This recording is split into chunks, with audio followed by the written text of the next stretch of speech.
Je voudrais avant tout remercier les membres du gouvernement pour leur présence massive à cette cérémonie d'ouverture de la session budgétaire du CNT pour l'exercice 2014.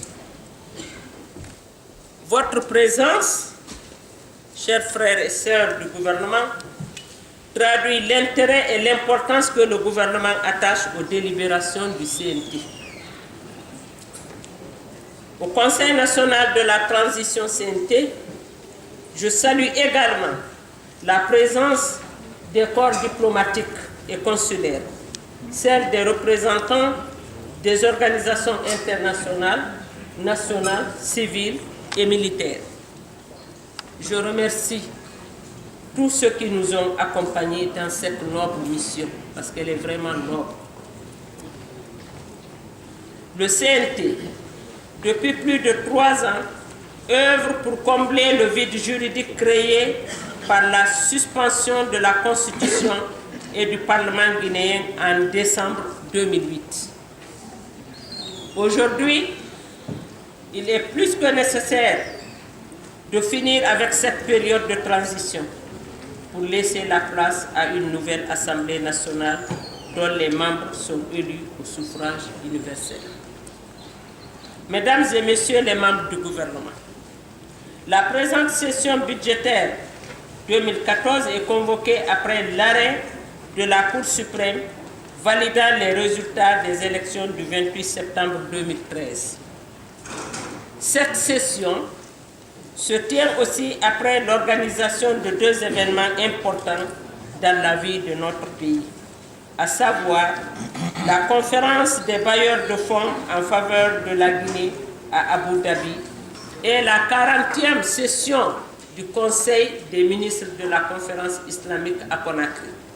Sans nul doute, ces événements auront un impact positif sur l'économie guinéenne. Mais d'un autre côté, les citoyens sont confrontés à un climat de profonde insécurité qui vient s'ajouter au lot de pauvreté. Il convient de dire que toute initiative, toute mesure prise par le gouvernement resteront insuffisantes tant que l'impunité existera et que les lois ne seront pas appliquées. Les élus, les autorités à tous les niveaux n'auront pas assez fait tant que les citoyens dans les quartiers continueront de dormir avec la peur au ventre. Mesdames et Messieurs les conseillers nationaux, le budget dont nous aurons à débattre est la traduction financière des choix politiques du gouvernement et des priorités qu'il se donne. Au cours de nos travaux, nous devrons avoir en permanence à l'esprit les exigences ci-après. La recherche d'une allocation optimale des ressources financières existantes.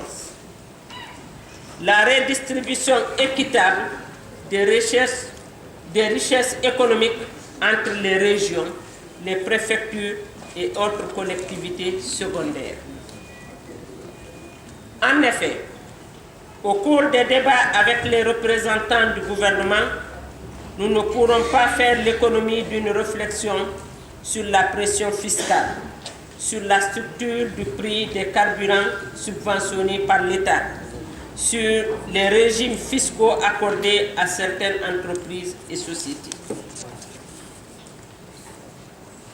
Je sais que la politique énergétique, capitale pour l'économie du pays et de la vie des citoyens, sera au cœur des débats. Les conseillers nationaux n'oublieront pas non plus de se pencher sur les investissements dans le secteur agricole et leur impact sur la vie des paysans et du monde rural en général. Ce budget devra également prendre en compte les nouvelles structures à créer prévues par la Constitution.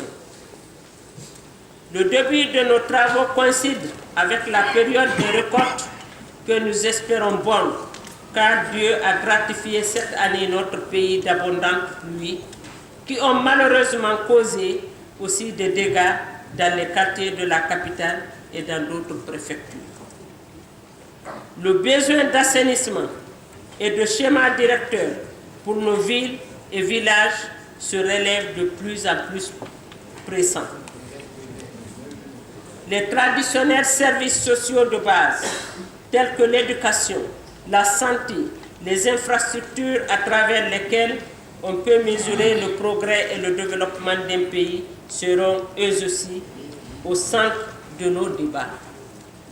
Mesdames et messieurs, l'ordre du jour de cette session se focalisera pour l'essentiel sur l'examen et l'adoption du projet de budget 2014. Nous allons donc procéder à ce travail ainsi qu'à l'examen d'autres projets de textes qui nous ont été également transmis par le gouvernement, dont des accords pour ratification. Il s'agit notamment de l'accord de prêt entre le Fonds africain de développement et la Guinée relatif au financement du deuxième projet de réhabilitation et d'extension des réseaux électriques de Conakry. Ceci dans le cadre de l'application de l'article 157 de notre Constitution. Afin d'éviter tout blocage dans les relations que notre pays entretient avec les partenaires financiers pendant cette phase de passation du témoin entre le CNT et la nouvelle Assemblée. Je sais que ces textes feront l'objet d'un examen attentif de la part des conseillers nationaux afin d'autoriser leur ratification en phase avec les attentes de notre peuple. Mesdames et messieurs, chers invités, nous n'aurons pas meilleure opportunité solennelle pour formuler au nom de l'ensemble des conseillers nationaux nos vœux les meilleurs de bonne année 2014 et de prospérité pour le peuple de Guinée, pour son président de la République, le professeur Alpha Condé, son gouvernement et pour toutes les forces vives de la nation. Nos vœux de plein succès à la future Assemblée dont nous appelons l'installation dans les meilleurs délais.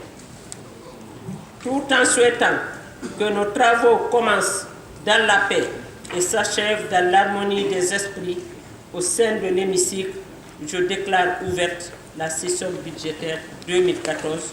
Que Dieu bénisse la Guinée et son peuple, qu'il apporte et consolide la paix et la fraternité entre ses fils et ses filles. Je vous remercie.